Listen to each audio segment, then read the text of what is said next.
Olá a todos, sejam muito bem-vindos à nossa aula de ensaios de materiais metálicos. Hoje nós vamos falar sobre o ensaio de fluência. Então vamos às definições. O ensaio de fluência consiste na aplicação de uma carga de tração inicial e constante em um material durante um período de tempo, quando submetido a temperaturas elevadas. O fenômeno de fluência ocorre quando um material estiver sujeito a um esforço contínuo por um longo tempo a uma temperatura superior à do ambiente. Então, o ensaio de fluência ele é semelhante ao ensaio de tração quanto à aplicação da carga. São cargas de tração. Mas diferente do que acontece no ensaio de tração, que à medida que eu vou deformando o material, eu tenho que aumentar a tensão aplicada, no ensaio de fluência, eu quero medir o quanto o meu material se deforma em função do tempo, quando está sendo aplicada uma única carga específica. Isso é o fenômeno de fluência. É a deformação do material ao longo do tempo quando submetido a uma carga constante. Então, a fluência, que é essa deformação que ocorre em função do tempo, quando se aplica uma determinada carga no material, ela acontece mais pronunciadamente em temperaturas elevadas. Para ligas metálicas em geral, para metais em geral, ela vai ser mais pronunciada quando a temperatura for maior que 0,4 multiplicado pela temperatura de fusão. Ou seja, se a temperatura de fusão do meu material é igual a 1000 graus Celsius, a fluência será mais pronunciada quando essa temperatura for maior que 400 graus Celsius. Aqui nós temos um desenho esquemático da máquina que realiza o ensaio de fluência. Nós temos uma carga aplicada e uma carga sempre é constante. O material, olha, ele é puxado pelos dois lados. Nesse caso, nós temos a aplicação de força em um só lado, mas pela lei da ação e reação de Newton, nós temos então uma tração acontecendo no meu material. Esse desenho, esse quadradinho aqui, representa um forno que irá aquecer o meu material e todo esse equipamento vai ser conectado a um computador que irá nos fornecer a curva de fluência. Observe que a curva de fluência, ela é muito importante para nós, ela tem em seu eixo Y o eixo de deformação e no seu eixo X o eixo de tempo. Observe que ela é diferente das outras curvas que nós estamos estudando, onde nós temos no eixo Y a tensão e no eixo X a deformação. Observe que nesse caso nós não temos a informação da tensão nos eixos, pois a tensão é constante, então ela vai ter que ser definida. Você vai pegar um gráfico e na legenda desse gráfico terá que estar determinado qual é a tensão em que esse material está sendo aplicado. Observem também como é o corpo de prova de um ensaio de fluência e como ele é semelhante a de um ensaio de tração. Não é à toa, já que a forma da aplicação da força em si, ela é muito semelhante. Logo, o corpo de prova também é. Algumas máquinas de ensaio de tração são adaptadas para realizar o ensaio de fluência com um forno acoplado a ela. Vamos visualizar então um ensaio de fluência acontecendo na prática. Observem só que nós temos um forno. Esse forno revestido por material refratário e aquecido por resistência elétrica. Olhe as garras onde o meu corpo de prova está sendo preso. E aqui eu estou colocando um extensômetro. O extensômetro mede com maior precisão a deformação. Nós utilizamos extensômetros também lá no ensaio de tração para medir essa deformação com mais precisão. Então o forno vai ser vedado para manter a temperatura constante. O material então vai ser aquecido por um período de tempo e eu irei começar a medir a deformação como no ensaio de tração.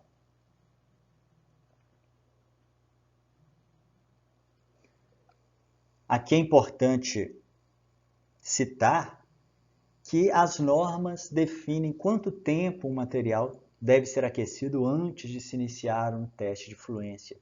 Em geral, o material deve ser aquecido por um longo período de tempo antes que o teste comece, para que você garanta que haja uma homogeneidade no aquecimento do material como um todo.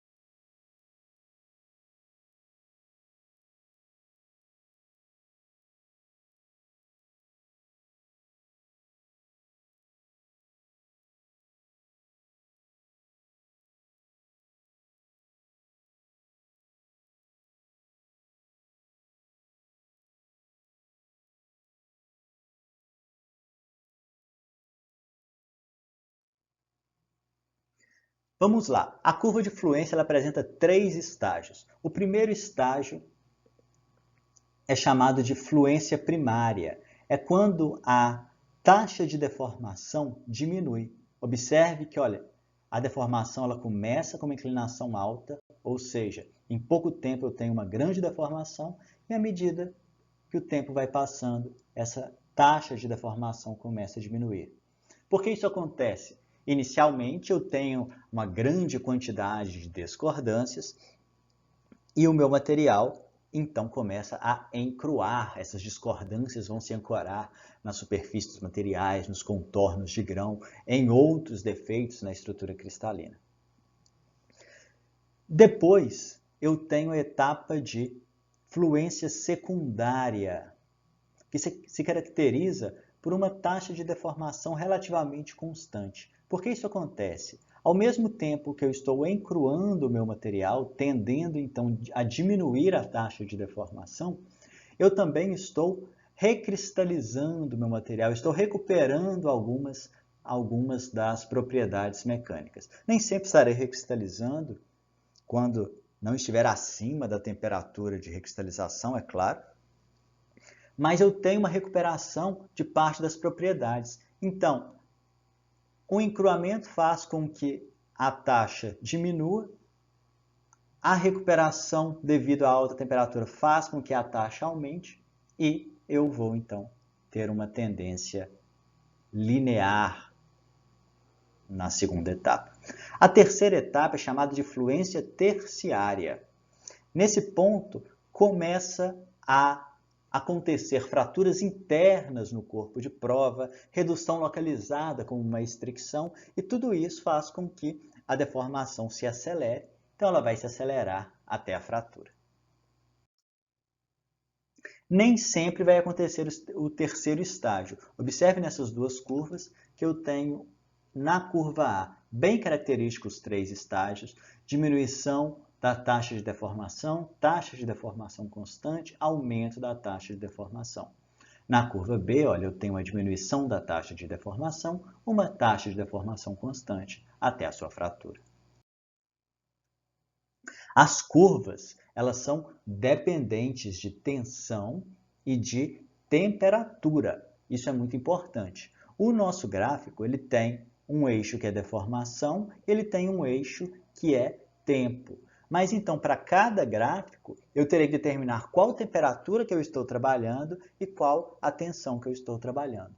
Nesse caso, olha, o gráfico ele mantém constante uma temperatura e mostra como que são as curvas à medida que eu vario as tensões. Por uma tensão maior, eu tenho uma deformação maior. Por uma tensão menor, eu tenho uma tensão menor. Eu poderia ter feito o contrário. Eu poderia ter fixado uma tensão, por exemplo, 60 MPa, e feito várias curvas com temperaturas diferentes. E quais são os parâmetros importantes que eu preciso observar em um ensaio de fluência? Aqui nós temos que dividir o nosso ensaio em duas categorias. Nós temos materiais que irão se romper normalmente em um ensaio que vai durar alguns minutos, às vezes alguns dias, mas ele irá se romper. Mas nós temos materiais que para se romper irá ser necessário mais de anos fazendo o teste. Nós não iremos fazer esse teste por tanto tempo. Então, para materiais em que não irá haver a ruptura, a informação importante que eu tenho é a taxa mínima de fluência. Como que eu calculo a taxa mínima de fluência? A taxa mínima de fluência é a inclinação da curva no estágio secundário. Essa inclinação vai me dar uma informação importante, pois quanto maior a inclinação, mais o meu material se deforma em tal temperatura e em tal pressão. Quanto menor a inclinação da curva, menos o meu material se deforma em tal temperatura. Já para materiais que irão se romper em um tempo hábil, que eu poderei esperar para realizar o teste, o componente o parâmetro importante que eu irei analisar é o tempo de ruptura. Eu posso dividir os ensaios de fluência em 3 tipos diferentes. O ensaio de fluência tradicional, onde não há ruptura do material, o ensaio de ruptura por fluência, onde há ruptura do material, e o ensaio de relaxação, onde o material não irá continuar a se deformar. Eu irei aplicar uma carga ao meu material e vou evitar que essa deformação ocorra. Como assim? Acredito que ficou um pouco confuso essas 3 definições e eu irei tentar explicar para vocês com um pouco mais de detalhes. Vamos lá. Primeiramente, o ensaio de ruptura por fluência. Em muitos casos, o meu material não irá se romper, mas eu quero testar o meu material, eu quero que haja esse rompimento e depois eu quero extrapolar esses dados para as minhas condições. Como assim? Imagine que a aplicação do seu material será em uma temperatura de 200 graus Celsius e 30 MPa. Você sabe que o seu material não irá se romper em um teste de fluência, pois você mesmo espera que esse material dure décadas na sua aplicação.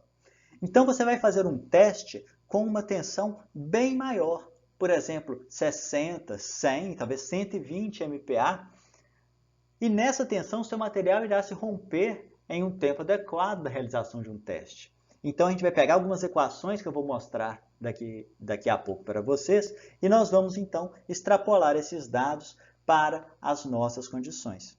Por que eu faço isso?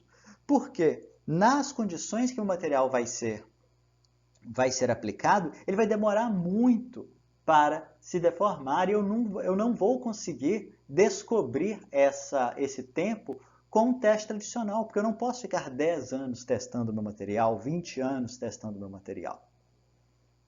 E o que é o ensaio de relaxação? No ensaio de relaxação, eu vou aplicar uma tensão. Só que o meu material então vai começar, normalmente ele iria começar a se deformar. Nesse caso, eu não vou permitir. À medida que ele for se deformar, eu vou diminuir a tensão necessária. Ou seja, o seu comprimento será sempre constante, mas a tensão, à medida que o tempo passa, irá cair. Esse ensaio é um pouco mais complicado de se realizar, porque é necessário equipamentos de muita precisão, porque ele precisa ficar medindo com exatidão as tensões em que está sendo aplicado o meu material, para evitar que aconteça a deformação. Olhe só que no ensaio de relaxação, como que o nosso gráfico é diferente. No ensaio tradicional, eu tenho um eixo de deformação, mas nós não falamos que não há deformação no ensaio de relaxação? Ou seja, eu apliquei a tensão e vou evitar ao máximo que essa deformação aconteça. Então, o eixo do meu ensaio de relaxação, o eixo Y, é um eixo de tensão, enquanto o eixo X é um eixo de tempo. Então, observe só, iniciei o meu teste, estava com uma tensão de 80 MPa. O meu material ia começar a se deformar. A minha máquina, medindo as tensões, previu que isso ia acontecer e começou então a diminuir um pouco. Então, olha só, para evitar que o meu material continue a se deformar, cada vez eu preciso aplicar uma tensão menor. Quanto maior a temperatura, olha, menor é a tensão necessária para evitar com que o meu material se frature.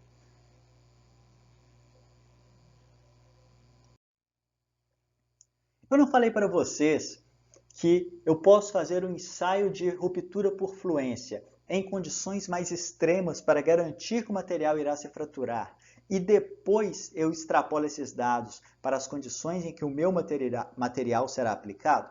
Como eu faço essa extrapolação? Eu faço essa extrapolação através do parâmetro de Larson-Miller. O que é o parâmetro de Larson-Miller? É essa equaçãozinha aqui, olha. Temperatura do ensaio que eu estou realizando é igual à constante de Larson-Miller, que é tabelada, mais o log do tempo de ruptura, igual a uma constante. E eu irei fazer um gráfico da seguinte maneira. Vou fazer um teste em uma condição bem mais severa. Vamos pegar aqui, olha, 500 MPa. E vou esperar ele se fraturar.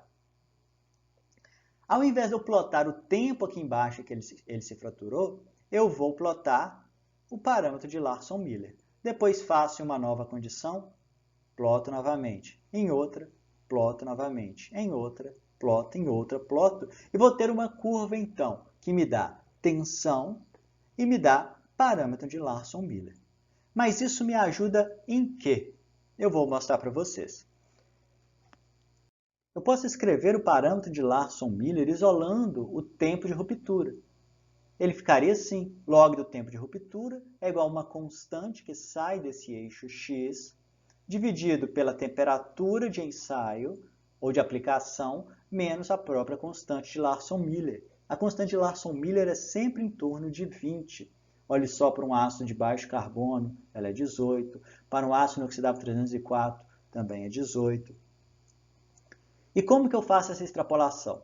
Tendo a curva já obtida, e essa curva, então, realizada em centros de pesquisa, na própria indústria, a determinada indústria em que você estiver trabalhando, ou a sua indústria, caso você tenha criado a sua própria empresa, vai ter que ter um laboratório para criar a sua curva padrão. E a partir daí você utiliza ela para extrapolar. Vou dar um exemplo para isso ficar um pouquinho mais claro. Vamos calcular o tempo de ruptura do aço S590 quando submetido a uma tensão de 400 MPa, está escrito MPa errado aqui, me desculpem, a uma temperatura de 600 graus Celsius. Então eu quero calcular o tempo de ruptura do aço S590 a 400 MPa e 600 graus Celsius. Por que eu tenho que extrapolar? Eu já sei na prática que provavelmente o tempo que o meu material irá se romper será longo, na aplicação que eu vou dar a ele. Isso é bom, porque eu não quero que o meu material se rompa. Mas o problema é que eu não consigo, então, prever o tempo com uma certa exatidão. Então, vou utilizar os parâmetros de Larson-Miller. Primeira coisa, eu preciso saber qual é a curva do aço S590. Tendo a curva, já ficou bem mais fácil. Olha só, eu tenho tensão no eixo Y e tenho parâmetro de Larson-Miller aqui no eixo X. O parâmetro está sendo multiplicado, olha, por 10 a 3. Então, o que eu irei fazer? Eu irei pegar o meu parâmetro de Larson-Miller, a mesma equação que eu utilizei anteriormente, que eu mostrei anteriormente para vocês. A única diferença aqui é que ela está multiplicada por 10 ao cubo, porque o gráfico me disse que todos esses valores aqui estão multiplicados por 10 ao cubo. Olha só. Essa informaçãozinha aqui, ó. Irei anotar a minha equação.